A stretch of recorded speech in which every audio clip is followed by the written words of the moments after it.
Apat na menor de edad ang arestado sa magkakaiwalay na drug bypass operation sa Quezon City. Ang pulisya, naalarma na sa tila dumaraming insidente ng paggamit sa kabataan sa illegal drug trade. May unang balita si James Agustin. Iginasang drug bypass operation ng QCPD Station 3 sa bahaging ito ng Barangay Balong Bato, Quezon City. Arestado ang 16 anyos na binatilyong nag-abot umano ng item sa pulis na nagpanggap na buyer. Nakuha sa kanya ang inihinalang shabu na nagkakahalaga ng 3,400 pesos. Itong minor de edad na to, dati na po siyang nahuli sa illegal na droga way back 2018 sa may Navotas.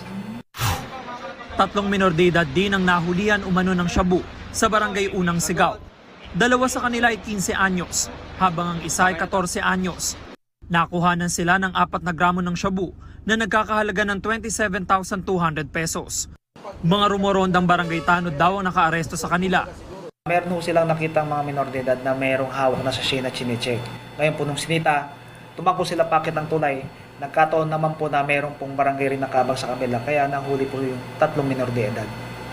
And napag-alaman namin during our investigation na ang mga parokyano po nila is yung mga drivers.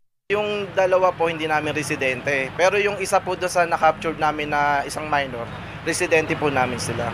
Pinamedical namin na meron na pala silang dating record doon, na kaya nalaman namin na dati na rin silang mga nahuli. Dahil mga minor de edad, itinurn over sila ng pulisya sa Social Services Development Department. Hindi na rin sila kinuna ng pahayag ng media. Inaalam pa raw ng pulisya ang posibleng source ng droga. Nakakalarma nga posibleng gamit po sila sa illegal drug trade kasi mga minor de edad sila. So alam naman po natin kapag mga minor de edad, na-turn over sila sa DSWD for rehabilitation, then afterwards ay nakakalabas na din naman po sila. Itong unang balita, James Agustin para sa GMA. Here is my opinion about drug scenario in the Philippines. Embrace education. Knowledge is power. Learning about the dangers of drugs and the importance of making healthy choices can empower us to make smart decisions. Support each other. We need to create a supportive community where young people feel safe to talk about their struggles and seek help. Let's be there for each other, offering encouragement and understanding. Make a difference. We can all play a role in making our communities healthier and safer. Let's get involved in initiatives that fight drugs, abuse, and promote positive choices. Believe in the power of change.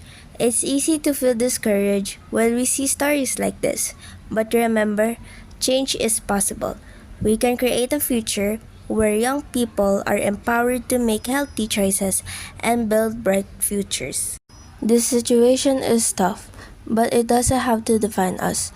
Let's use this as a call to action to make a difference and build a brighter future for ourselves and our communities.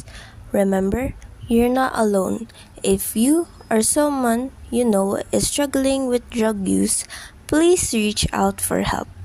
There are resources available to provide support and guidance. Delicious strawberry, ice cream yummy, ice cream good, ice cream yummy, ice cream good, ice cream yummy, ice cream good, super yucky.